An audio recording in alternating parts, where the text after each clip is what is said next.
नमस्कार, the pen down में आपका स्वागत है। मैं हूं पीयूष त्रिपाठी। कांग्रेस पार्टी की मुश्किलें कम होने का नाम नहीं ले रही हैं।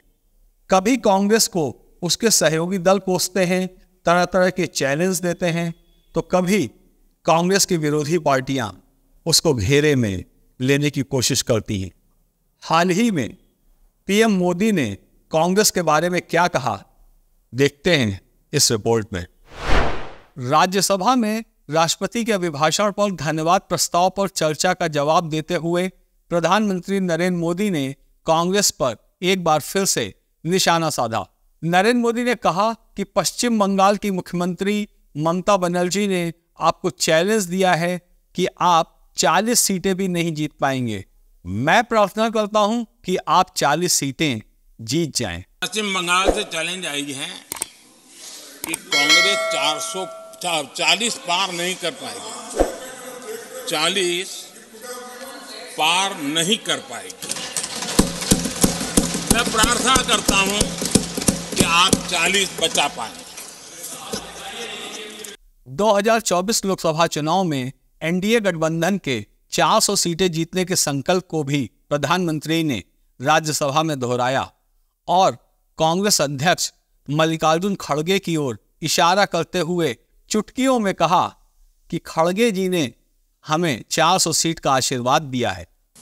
मैं उस दिन तो कह नहीं पाया, लेकिन मैं खड़गे जी का विशेष आभार प्रकट करता हूं।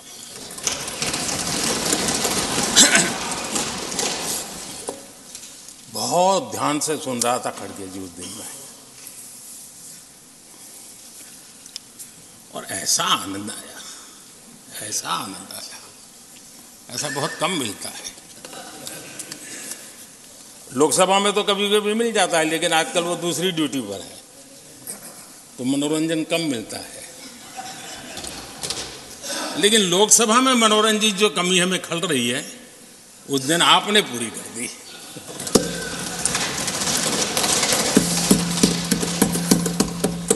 और मुझे प्रसन्नता इस बात की थी कि माननीय खड़गे जी काफी लंबा और बड़ी इम्तहान वजह से शांति से बोल रहे थे।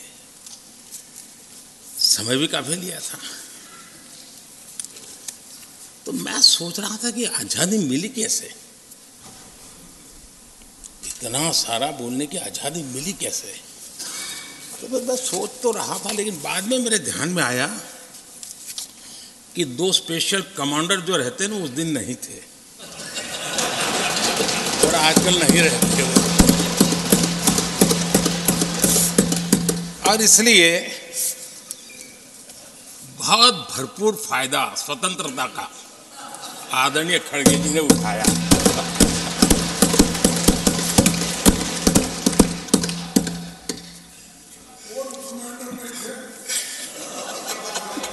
और मुझे लगता है कि उस दिन खड़गे जी ने सिनेमा का एक गाना सुना होगा, ऐसा मौका फिर कहाँ मिलेगा।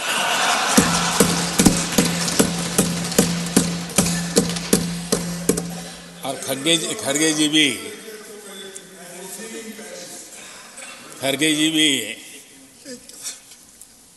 एम्पायर नहीं है, कमांडोज नहीं है, तो चौके छक्के मारने में मजा आ रहा था उनको। मोदी ने कहा कि हमको बहुत सुनाया गया है, लोकतंत्र में आपको कहने का अधिकार है और हमारी सुनने की जिम्मेवारी है। इसके आगे मोदी ने कहा कि अब मुझे पक्का विश्वास हो गया है कि यह पार्टी सोच से भी आउटडेटेड हो गई है। ये जब सुनता हूं, उधर भी सुना इधर भी सुना, मेरा विश्वास पक्का हो गया है कि ये पार्टी सोच से भी आउटडेटेड हो गई है।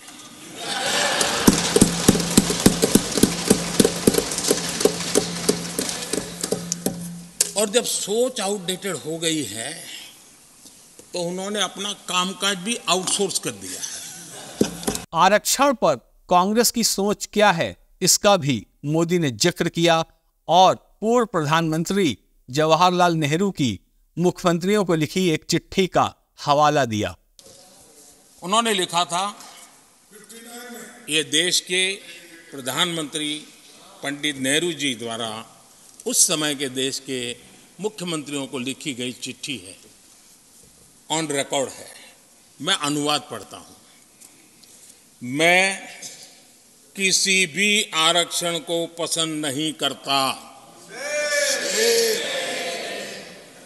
और खासकर नौकरी में आरक्षण तो कतई नहीं।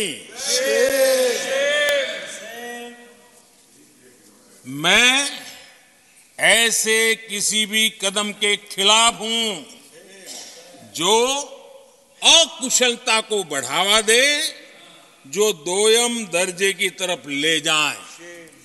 ये पंडित नेहरू ने मुख्यमंत्रियों को लिखी हुई चिट्ठी है। और तब जाकर के मैं कहता हूं ये जन्मजात इसके विरोधी है। नेहरू जी कहते थे अगर एससी, एसटी, ओबीसी को नौकरियों में आरक्षण मिला तो सरकारी काम का स्तर गिर जाएगा। और आज जो आंकड़े गिनाते हैं ना कि इतने यहां हैं, इतने यहां हैं, उसका मूल यहां है, क्योंकि उस समय उन्होंने रोक दिया था रिक्रूटमेंट ही मत करो। अगर उस समय सरकार में भर्ती हुई होती और वो प्रमोशन करते करते आगे बढ़ते तो आज यहां पर पहुंचते। सभापति जी, ये कोर्ट में पढ़ रहा हूं, आप वेरीफाई कर सकते हैं। मैं पंडित नेहरू का कोट पढ़ रहा हूं।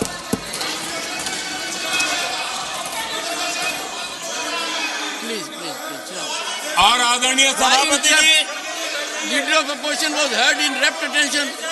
Are you setting this example? Leader of opposition was heard in rapt attention. Please sit down. Sit down.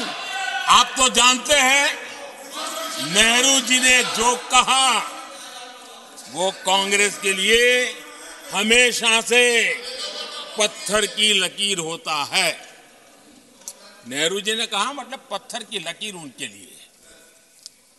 दिखावे के लिए आप कुछ भी कहें, लेकिन आपकी सोच ऐसे कई उदाहरणों से सिद्ध होती है।